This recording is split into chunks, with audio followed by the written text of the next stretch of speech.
sebetulnya koperasi-koperasi yang dinilai modern ini apakah sudah tepat atau belum. Katanya mau akses ke LPDB, tapi laporan keuangannya nggak benar gitu ya. Berarti mengenai koperasi hulu ke hilir pokoknya di sini lah. iya. BMI Time Podcast Koperasi BMI. Buka mata Indonesia, bukan yang lain. Jos. Assalamualaikum warahmatullahi wabarakatuh. Acara Buka Mata Indonesia podcast BMI kali ini sangat istimewa. Saya bertamu ke ruangan Pak Bagus, tapi nanti saya akan sebut Mas Bagus saja. Terima kasih waktunya. Jadi hari ini kita mau bincang-bincang tentang modernisasi koperasi Indonesia. Karena kebetulan ini kita ketemu memang yang diberikan tugas untuk membuat koperasi Indonesia jadi modern.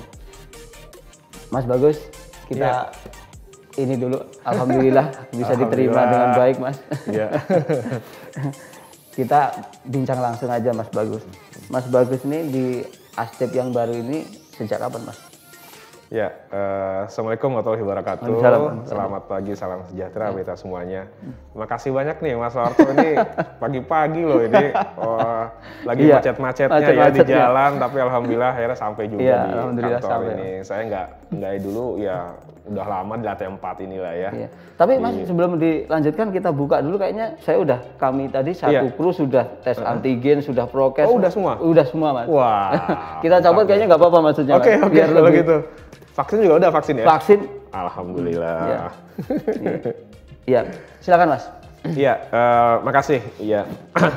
Ini kehormatan ya, terus terang ya. Kami yang kehormatan bagi kami juga.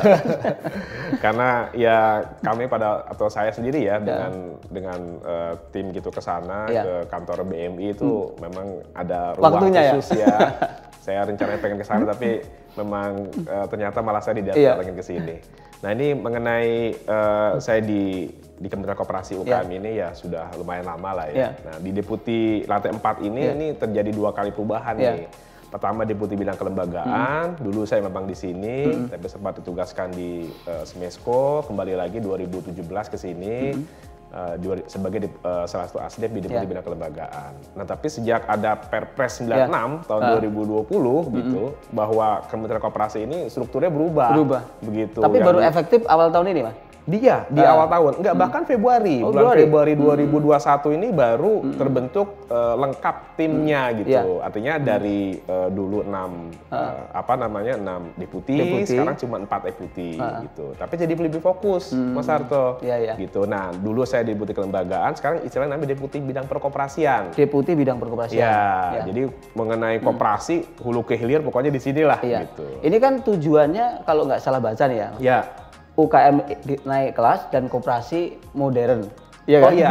Nah, tapi saya ingin dapat penjelasan yang modernisasi koperasi dulu. Inginnya seperti apa dari struktur yang baru nih, Mas? Ya, sebetulnya kan kalau kita bicara modernisasi koperasi ini amanat dari Pak Presiden, Presiden kita Pak Jokowi kepada Pak Menteri, ya. Jadi pada saat pelantikan di pelantikan Kabinet Indonesia Maju bahwa ada 2 amanatnya, yang pertama UMKM naik kelas dan modernisasi koperasi.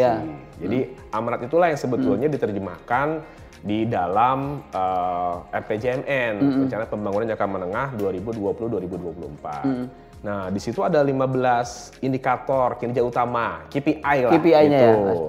Nah, di situ paling tidak ada 2, sebenarnya ada 3 ya, tapi 2 yang paling menonjol bicara koperasi itu bagaimana sebetulnya kontribusi koperasi terhadap PDB itu meningkat dari 2020 sampai 2024. Berarti modernisasi itu alat ya, Mas? Enggak, ini baru satu dulu nih. Ini satu yang KPI yang pertama. Gitu 2024 gimana dari 5,1% di 2019 sebagai baseline-nya sampai 2024 itu 5,5%. Yang kedua adalah 500 koperasi modern yang dikembangkan. Jadi bahasa seperti itu, 500 koperasi modern yang dikembangkan. Nomenklaturnya begitu, Mas? Sampai 2024. Nomenklaturnya ada begitu? Ini KPI. KPI ya? KPI-nya, indikator kerja utama tadi. Nah, 2019 baseline-nya ya kan 2024 kan bicara RPJMN ya. 2019 itu 0 baseline-nya. Jadi kita sebetulnya nggak punya benchmark yang disebut koperasi modern tuh yang mana gitu loh. Karena kita baru apalagi tadi saya sampaikan kan 2021 masih efektifnya bulan Februari. Nah ini bagaimana kita menerjemahkan gitu koperasi modern tadi dalam program-program kegiatan di Deputi Bidang Perkoperasian ini, khususnya di tempat saya sebagai asdep pengembangan dan pembaruan perkoperasian. Tapi ada 4 asdep di sini semua ikut mensupport termasuk saya asdep. Nah ini Mas, kemudian kalau kami ini ya kan dari koperasi Mas, dari koperasi itu kan pikirannya membantu UMKM itu juga naik kelas gitu, bukan terpisah gitu. Nah kalau dari Mas Bagus nih, kontribusi koperasi apa sih sebenarnya yang diinginkan gitu?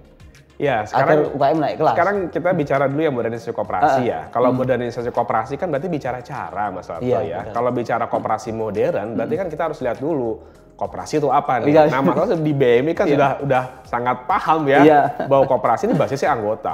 Koperasi itu sejak awal semua sudah sebagai future business gitu loh. Udah modern sebetulnya. Tapi bagaimana kalau kita bicara modern di era revolusi industri 4.0 berarti dia adapter teknologi. Nah, gitu. Jadi itu dulu yang harus kita lihat ya. Bisa beradaptasi dengan teknologi dulu. Betul. Coba persoalannya kan dia basis anggota dulu, berbasis anggota. Kalau kita bicara koperasi berbasis anggota, berarti koperasi ini harus tahu apa potensi dari anggotanya. Profiling dari anggota harus tahu. Nah, barulah kita bicara cara. Cara inilah yang sebetulnya kita bilang modernisasi. Apakah dia dengan teknologi, tapi ujungnya adalah bagaimana meningkatkan kualitas layanan kepada anggota. Lalu tadi bicara UMKM. Sekarang kan saya sampaikan tadi di awal bahwa ada 4 deputi. Deputi perkoperasian, deputi usaha mikro, usaha kecil menengah, dan kewirausahaan. Oke lah kita bicara usaha UMKM itu urusan deputi lain gitu ya. Kewirausahaan mungkin hal yang mainstream. Nah sekarang apa peran koperasi dan UMKM? Ya pasti ada kaitannya. Artinya tidak meskipun deputinya fokus kepada masing-masing pelaku usaha, tapi harus ada kaitannya antara satu deputi dengan deputi lainnya. Kenapa? Karena ujung-ujungnya nih target dari kementerian itu ada 2. Bagaimana saya sampaikan tadi kontribusi koperasi dari PDB dan kontribusi UMKM dari PDB. Nah sekarang kembali ke pertanyaan Mas Larto, bagaimana kita bicara UMKM, ya kalau kita lihat jumlahnya kan paling banyak. Ya ada kan? Data 56 juta, ada data 60 juta ya? Iya, artinya jumlahnya banyak sekali, jumlahnya sebenarnya kecil-kecil, paling banyak usaha mikro. Nah bagaimana mereka berdaya gitu. Nah pertanyaan tadi Mas Larto, gimana ada perspektif nggak dari koperasi terhadap UMKM tadi? Ya, kita sudah pasti bisa menjawab sebetulnya sebagai pelaku koperasi. Kalau UMKM dia bergabung, ya kan, saya sampaikan tadi kan basisnya anggota, dia bergabung dalam wadah koperasi, tentunya akan lebih memudahkan buat mereka supaya naik kelas. Ya kan? Bagaimana caranya? Nah ini panjang. Ya kan, memahami dulu koperasi, ada transaksi antara koperasi dan anggotanya. Bicara koperasi saya bilang tadi teknologi, berarti harus ada profesionalisme manajemen gitu loh. Nah itu yang memang berarti kalau memang kita bicara, baiknya UKM ini juga bergabung menjadi anggota koperasi. Koperasi yang baik, koperasi yang sudah termanage barangkali ya Mas, untuk mempercepat akselerasi naik kelas itu ya? Iya, UMKM kan ada di berbagai sektor. Dan apakah mereka bisa bersaing dengan usaha-usaha yang lebih besar modalnya gitu. Nah ini yang kalau kita lihat. Ya, jadi kalau UMKM bicara ini agak panjang nih berarti Mas. Iya, dia nggak bisa dirikan sendiri lah. Oh iya Mas, kontribusi UKM terhadap PDB, kontribusi koperasi terhadap PDB itu dipisah apa disatuin Mas? Dipisah. Dipisah ya? Dipisah. Kalau sekarang koperasi catatannya ada berapa persen Mas? Iya, tadi saya sampaikan kalau di 2019 baseline itu 5,1%. 5,1%. Berarti sudah naik daripada 5 tahun yang lalu yang cuma berapa persen? 2,2 persenan ya Mas? Ya sebetulnya sih kan itu bisa banyak versi ya kaitan dengan kontribusi PDB. Kalau saya melihatnya justru bisa lebih besar daripada itu. Karena saat ini kan kita belum punya data ya terkait dengan usaha anggota. Kita bicara kontribusi koperasi terhadap PDB. Bagaimana kontribusi si anggota tadi ya terhadap PDB? Atau mungkin sudah dihitung di UMKM-nya Mas? Nah itu dia makanya, apakah pertanyaannya semua anggota koperasi UMKM? Kan tidak juga gitu loh. Nah ini kita bicara tadi bagaimana punya daya ungkit yang luas, yang kuat gitu, yang tinggi ya, yang besar ya, itu adalah bagaimana para UMKM yang memang punya usaha, dia mengkonsolidasikan sebagai koperasi. Wah itu banyak ceritanya kan. Misalnya cara kolektif buying, membeli semua bahan baku untuk kebutuhan anggota, kolektif selling, dia bikin brandnya koperasi ya. Mungkin BMI dengan produk yang beras ya kalau nggak salah ya. Kita udah ada merek koperasinya. Ada beras BMI, ada jilbab BMI, itu kan merek koperasi gitu kan. Nah kalau merek koperasi sudah ada, berarti kan nilai tambah ya, bukan hanya tadi sisi dari anggota yang punya ada kepastian pasar gitu loh, tapi kembali lagi kepada anggota itu akan lebih besar karena dia tadi akan ada collective selling tadi gitu. Nah ini kembali ke tupoksi Mas Bagus sendiri. Iya. Kalau untuk modernisasi koperasi itu, yang dilakukan apa aja Mas? Oke, nah dari keasdepan Mas Bagus nih. Baik, saya sampaikan tadi ya bahwa ini kan baru mulai Februari, Maret, April, Mei, ya 4 bulan ya. Iya 4 bulan. Nah kita mapping nih. Kita mapping dulu dari 123.048 unit itu dari 2019 ya. Sekarang naik tuh sebetulnya koperasi sudah 7.000. Kenapa? Karena memang era Covid nih orang ternyata perlu nih saling bantu kan. Nah itu kan harus kita lihat dulu mana koperasi sektoril, mana koperasi simpan pinjam. Dipilah dulu berarti ya. Mas? Betul. 59,9% tuh koperasi Indonesia itu bergerak di usaha simpan pinjam. Baik Kak. 59,9%. 60 lah ya Mas. 60%. Nah itu data yang sampai Covid itu baik KSP maupun USP. Jadi koperasi konsumen, tapi USP simpanannya lebih menonjol gitu. Nah kita fokus sektoril. Sektoril ada berapa sebetulnya? Oke, kita fokusnya dulu. Kita belah lagi yang paling memberikan dampak yang lebih besar kepada omset koperasi itu koperasi pangan. Koperasi pangan. Nah, koperasi pangan. Pangan itu apa saja? Ada pertanian, peternakan, pangan dalam arti luas nih ya Mas? Perkebunan. Jadi ada 5 sektor. Ada pertanian, perkebunan, peternakan. Ini dengan Kementan. Lalu yang lalu berikutnya adalah perikanan dengan KKP, kehutanan dengan KLHK. Jadi nggak bisa sendirian ya berarti? Nggak bisa. Saya bilang tadi begitu mapping kita kerjasama juga dengan kementerian terkait, gitu loh sebagai kementerian teknisnya. Di tempat saya ada dua kabit, cuma 2 kabit nih. 2 kabit aja. Kabit pengembangan perkoperasian dan kabit pembaruan perkoperasian. Pembaruan itu inovasi. Inovasi. Nah itu yang kita lakukan mapping sehingga kita punya target dari 500 tadi tahun ini 100. 1.000 apa 100? 100 kan 500 tadi kan, 500 2024, 2021 100 koperasi modern, nanti 2022 150 dan seterusnya. Nah tahun ini adalah tahun piloting Mas Larto. Maka saya bilang tadi ini kita mapping, kita piloting, sebetulnya koperasi-koperasi yang dinilai modern ini apakah sudah tepat atau belum di 2021 ini gitu loh. Jadi itu yang kita lakukan.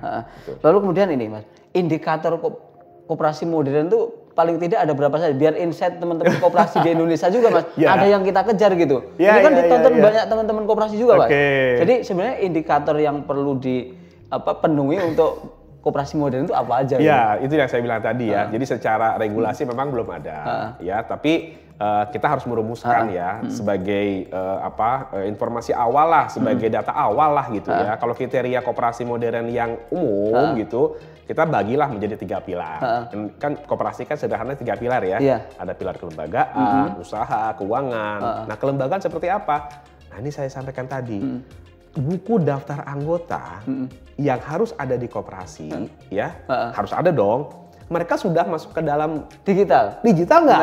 Nah, jangan-jangan bukunya masih buku yang catatan. Gimana caranya dia mau jadi modern? Karena saya sampaikan tadi di awal, kembali lagi di awal bahwa sebagai koperasi anggota harus tahu profilingnya. Begitu dia dalam digital, dalam bentuk Excel lah sederhana itu ya, dia itu kan bisa diekspor sedemikian rupa sehingga profil anggota ketahuan. Nah inilah sebetulnya pertama kali yang harus dilakukan oleh koperasi dari sisi kelembagaan ya. Dari sisi kelembagaannya. Nah sekarang kemarin nih 2020 turun katanya RAT-nya ya. Nggak ada yang pada RAT ya karena alasannya Covid ya. Kalau kita RAT bisa RAT online kan? Kita RAT online. Makanya Permenkop 19 2012 kan sudah menyampaikan bahkan di Undang-Undang Kerja PP-nya 7 2021 itu menyatakan bahwa koperasi bisa melakukan rapat anggota. Berarti itu masih dari sisi kelembagaan lagi ya Mas? Daring. Masih dari sisi kelembagaan gitu. Terus apalagi misalnya sisi usahanya contohnya ya. Ini hanya sebagai sampel saja ya. Nah tadi saya sampaikan harus profesional. Punya manajer nggak punya manajer. Nah terus gimana? Pengurus suruh jadi manajer ya di awal-awal boleh lah. Tapi kalau mau jadi besar, mau jadi modern harus punya manajer sehingga dia bisa punya target-target untuk bisa mengembangkan usaha anggota, untuk bisa memperluas usaha koperasi. Koperasi kan bisa melakukan usaha apapun, gitu ya. Nah, lalu juga bisa kita kembangkan kalau kita bicara pangan, hulu ke hilir seperti apa. Harus punya off-taker, gitu loh. Ini usahanya ya. Harus ada promosi ekonomi anggota, gitu. Nah, terus keuangan gimana? Nah, keuangan juga sama nih. Laporan keuangan udah bener belum? Iya kan? Audit berarti ya Mas? Katanya mau akses ke LPDB, tapi laporan keuangannya nggak benar gitu ya. Berarti audit ya? Audit pertama dari dari internal Dewan ke eksternal. Dewan pengawas dulu kan, Iya. dari internal sama eksternal. Kalau udah 2,5 miliar omsetnya ya dia baru ke eksternal. Artinya dia harus transparan. Iya. Makanya kalau kita bicara koperasi modern, koperasi digital, boleh saja. Kenapa? Karena begitu koperasi itu punya data keuangan di handphone katakanlah atau di web gitu, web base, itu bisa diakses oleh anggota. Ya kan? Sehingga transparan. Berarti paling tidak kalau dari sisi manajemen ya good cooperative governance ya. Good cooperative governance, ya. betul. Karena semakin dipercaya oleh anggota, semakin militan kan anggotanya ya. Semakin mudah nanti pengembangan usahanya berbasis Kita anggota. Mas kalau bicara tentang modernisasi ini memang bicaranya panjang dan nanti kita jilid 2. Bikin jilid 2 ya. Iya, untuk pengembangan. Jangan diborong sekarang Iya, ya. jangan diborong sekarang. Biar teman-teman juga ada. Karena sebetulnya saya belum menyampaikan nanti koperasi pangan modern ya. Nggak usah, saya simpan dulu ya. Nanti simpan dulu. Koperasi pangan modern. Kita yang biar teman-teman koperasi di Indonesia juga nanti ikut terlibat Mas, memberikan masukan segala. Harus. Karena kalau nggak begitu kita ketinggalan gitu loh. Ya, kita bicara UMKM digital ya, digitalisasi koperasi dan UMKM. Ini kan harusnya peran koperasi di mana? Dan koperasi paling mudah sebetulnya untuk digital. Dan BMI Mas, karena Good Cooperative Governance itu laporan keuangan itu kita pajang di website loh Mas. Nah itu bisa orang bahkan tuh siapapun. Jadi perkembangan anggota ya Mas. Perkembangan anggota pun kita catat di situ. Berarti kan bisa jadi kan masyarakat yang belum jadi anggota jadi pengen jadi anggota kan? Jadi anggota. Dan kita ada pergerakan tiap hari Mas. Kalau kita lihat kemarin, kita lihat hari ini, kita lihat besok sudah beda. Bisa beda. Jadi bertambah real time. Iya. Ya itu harus begitu. Ya. Terus kemudian nih kita kan punya koperasi paling banyak sedunia katanya Mas. 123 ribuan itu udah paling banyak. Kemarin 212 lebih banyak. Nah kalau dari sekian ratus ribu itu, yang kalau Mas Bagus nih, mungkin data belum ada ya, tapi perkiraan Mas Bagus yang modern berapa sebenarnya? Enggak, data tadi sebetulnya kita sudah piloting. Sudah piloting ya? Piloting itu saya sampaikan tadi ada 40 koperasi pangan. 40. Kita piloting. Lalu juga ada 20 koperasi simpan pinjam. BMI harus masuk dong situ. Masuk. Gitu kan. Ada 10 koperasi milenial katanya gitu kan. Digital. Gitu. Gitu. Kita masukin aja terus koperasi melakukan spin off. Gitu ya. Ada koperasi sekunder ya itu karakter-karakter dari koperasi itu kita masukkan. Makanya kalau modernisasi tadi mau bicara seharian nggak bakalan enggak, iya betul. Ini kalau ditanya koperasi contohnya ya sekarang yang paling lagi tren ini kan sebetulnya masalah pangan. Karena pangan atau pertanian ini yang positif loh Mas Lapto. Semua terkonstruksi semua industri. Dia nyusul loh sebetulnya. Industri pengolahan itu bisa yang kedua itu adalah pertanian. Nah, ada koperasi di Bandung itu namanya ITFAK. Nah, itu koperasinya bagus, bisa menjadikan benchmark karena dia bisa memang komunitas hortikultura ya, tapi bagaimana dia bisa memanfaatkan semua potensi yang ada gitu untuk kepentingan dari anggotanya. Dia smart farming, dia juga punya database anggotanya bagus, terhubung dengan off-taker, standarisasi produknya juga bagus, itu salah satu contoh. Kami ini sebenarnya gini Mas, dari kehumasan ini kan bikin acara podcast kayak gini nih, sambil juga ngajak teman-teman koperasi modern yang lain untuk saling berinteraksi Mas. Iya, ada testimoni jadinya kan, jadi bisa nanti saling itu memagneti kita bisa saling barangkali pintu kerjasamanya karena sama-sama saling butuh kan. Orang kan bekerjasama kan natural ya Mas. Kalau nggak saling butuh nggak bisa kerjasama juga kan. Nggak bisa. Kalau kita ketengahkan seperti ini, kemudian kita buka podcast kita tentang semua kegiatan kita, barangkali koperasi yang lain tertarik untuk bisa bekerja sama gitu ya. Entah di mananya. Kita nggak tahu koperasi lain butuh apa kan kita nggak tahu. Betul. Gitu.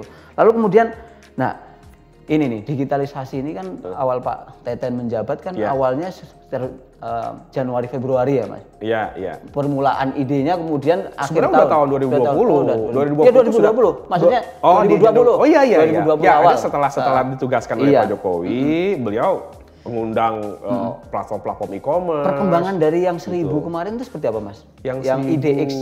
IDE Expo. Nah IDE Expo itu 19 November 2020. Itu pencanangannya. Iya artinya saat itulah sebetulnya starting untuk bisa koperasi masuk ke ekosistem digital, gitu ya. Sampai saat ini ada 330 yang terhubung. 330 ya? Koperasi yang mendaftar gitu. Tapi yang melakukan pendampingan itu kan ada namanya technical provider atau penyedia jasa teknologi. Ya kita untuk sebagai kick off pertama Kita coba dulu dari 6 itu melakukan komitmen kepada koperasi yang mau nanti berbisnis, dia kasih free.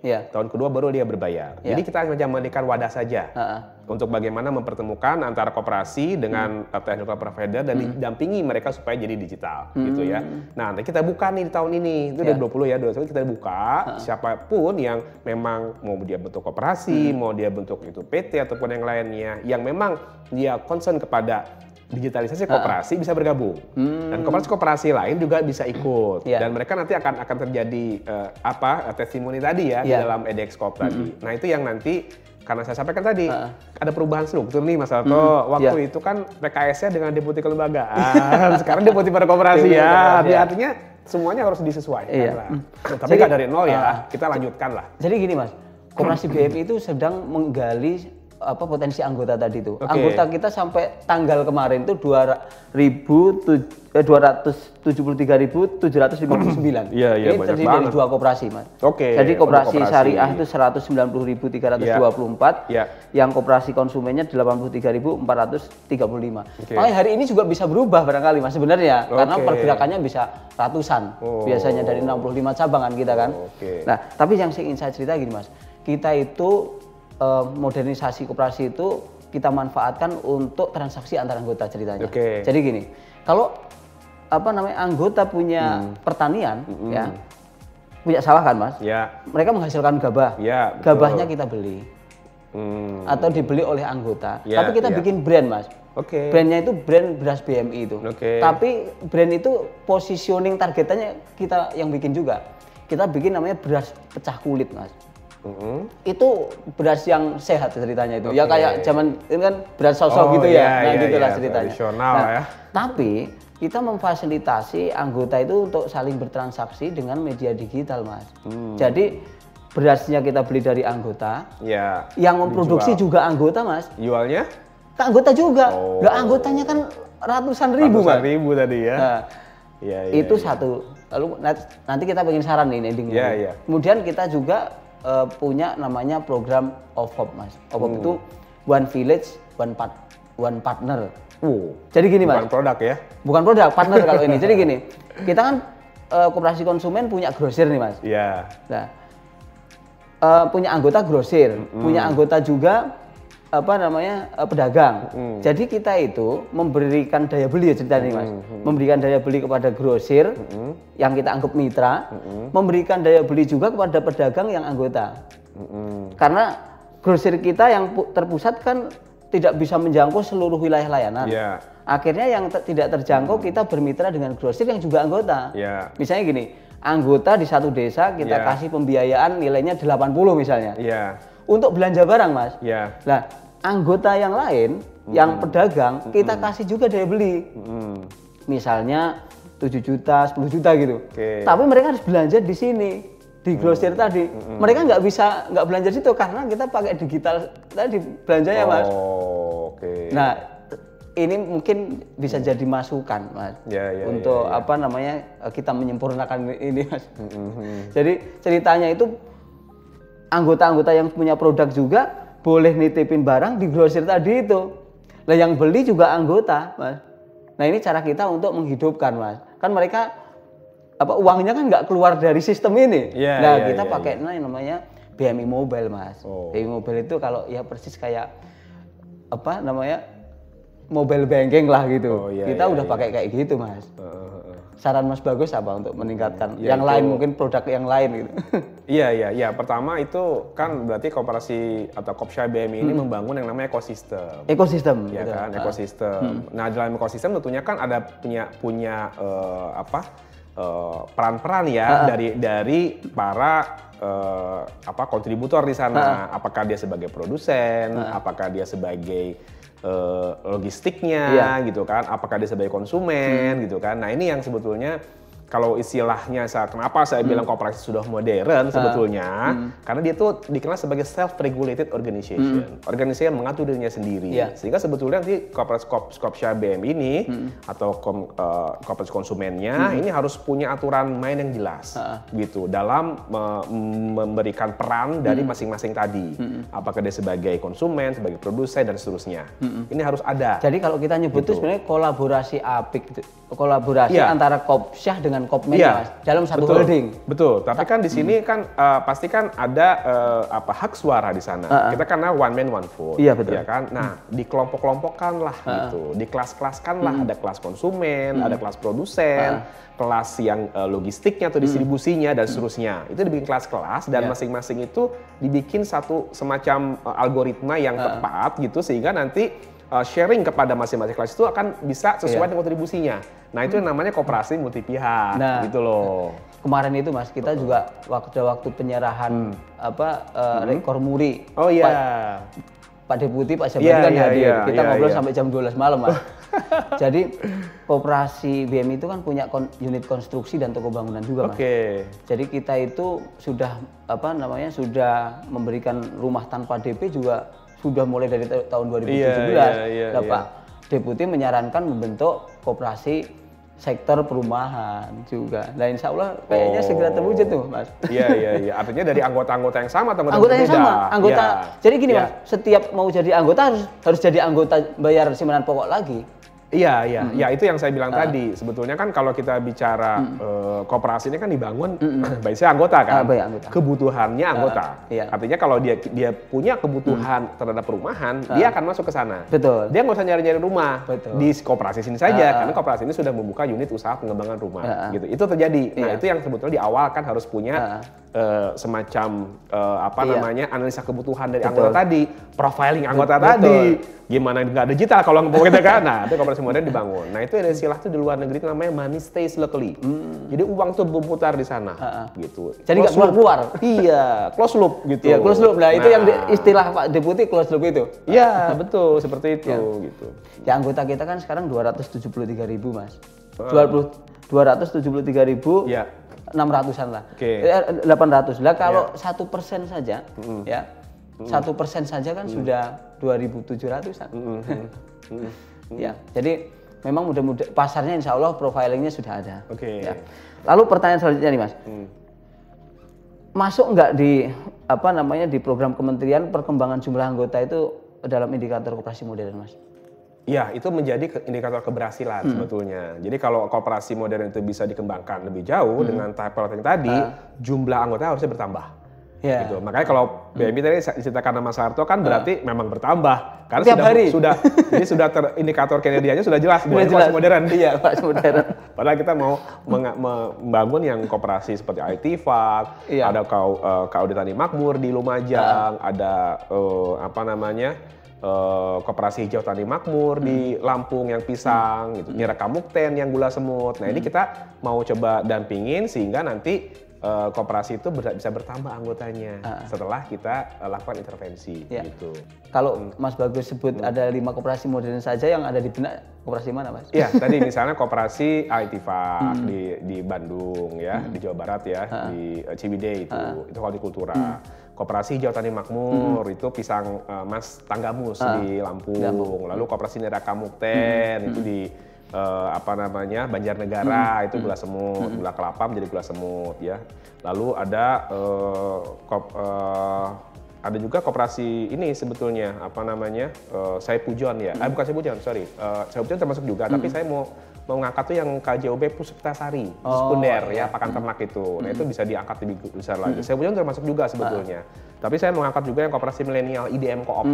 Indonesia Digital Millennial Co-op. Nah, itulah misalnya contoh 5, 4 yang pangan, 1 yang IDM Co-op. Banyak sebetulnya ada 40, banyak kalau misalnya untuk pangan ya. 100 sebetulnya pilotingnya. Lalu kemudian kampanye bersamanya seperti apa yang diinginkan, Mas? Kan maksud saya kalau lebih cepat tuh ya koperasi modern ikut kampanye tentang bagaimana mewujudkan koperasi modern ya. Iya, memang saya bilang tadi karena kita baru mulai, Humas di Kementerian juga secara bertahap akan melakukan media plan ya untuk membahas koperasi modern, termasuk juga nanti profiling dari masing-masing targeting tadi gitu. Seperti itu nanti dilakukan. Nah nih sebelum terakhir Mas, sampai akhir tahun ini, Mas, sampai akhir tahun ini program digitalisasi itu akan seperti apa endingnya Mas? Apa sudah ada transaksi bersama atau yang dari 300 tadi itu bertambah? Ini sebetulnya kan paralel ya. Kalau kita bicara digitalisasi koperasi UMKM kan semua deputi ikut tergabung. Ya, contoh yang pertama aja yang saya bisa sampaikan ke Mas Larto. Mungkin karena panjang ya, saya satu aja. Ada 40% belanja pemerintah daerah kepada UMKM dan koperasi. Nah, bagaimana nanti asdep pengembangan pembaruan, mulai di bidang perkoperasian, itu kita akan memfilter pada produk koperasi yang bisa masuk ke laman LKPP. Ke Padi BUMN, ke Siplah di Kementerian Pendidikan Kebudayaan, dan e-commerce yang lainnya. Itu. Ya. Terakhir, Mas. Harapan koperasi BMI, Mas. Ya. Karena kita dari koperasi BMI. Harapannya untuk mengajak juga teman-teman untuk modernisasi koperasi itu seperti apa, Mas? Ya, tadi kembali lagi. Jadi BMI sebagai best practice silakan nanti disampaikan oleh BMI bahwa basis anggota menjadi kekuatan utama dari koperasi. Yang kedua adalah profil dari anggota harus kita ketahui. Yang ketiga harus kita kembangkan terus, jangan berhenti melakukan inovasi-inovasi sesuai dengan kebutuhan anggota. Yang keempat adalah profesionalisme, dan yang terakhir adalah masalah yang tadi transparansi akuntabilitas dari koperasi itu. Terakhir untuk mengajak ini Mas, nanti diarahkan ke sana, mengajak pada teman-teman koperasi Indonesia atau elemen masyarakat koperasi atau untuk memajukan koperasi Indonesia. Mas. Ya, baik teman-teman BMI News, Mas. Ini semua gerakan koperasi atau semua gerakan koperasi Indonesia. Khusus gerakan aja ya. Oke, kepada gerakan koperasi, ya saya sebagai pembina koperasi, ya kita kan kerjasama nih dengan seluruh pembina di seluruh daerah. 34 provinsi, 514 kabupaten kota, kita punya pembina. Kita juga punya PPKL, petugas milik koperasi lapangan. Ya, jadikanlah konektivitas dengan kita semua. Dari semua pembina, baik pusat maupun daerah, jadikan ada konektivitas dengan kami. Karena kami hadir untuk bisa mengembangkan usaha dari koperasinya. Bagaimana mengembangkan usaha dari anggota, sehingga semakin banyak anggota masuk, semakin masyarakat sejahtera, karena koperasi itu bisa kuat, koperasi berdaya saing, koperasi bisa menaik kelaskan UMKM, gitu kan, sehingga kontribusi koperasi terhadap PDB di Indonesia bisa semakin besar. Itu dari saya. Saya kira itu saja dulu Mas Bagus. Nah, kita lanjutkan di obrolan berikutnya. Baik. Terima kasih Mas Bagus. Terima kasih Mas Afra. Jadi pemirsa, itu tadi bincang-bincang saya dengan Mas Bagus Rahman, asdep pengembangan dan pembaruan perkoperasian. Sekali lagi ini terima kasih waktunya. Saya tutup. Wassalamualaikum warahmatullahi wabarakatuh. Waalaikumsalam. BMI Time Podcast Koperasi BMI. Buka mata Indonesia, bukan yang lain. Jos.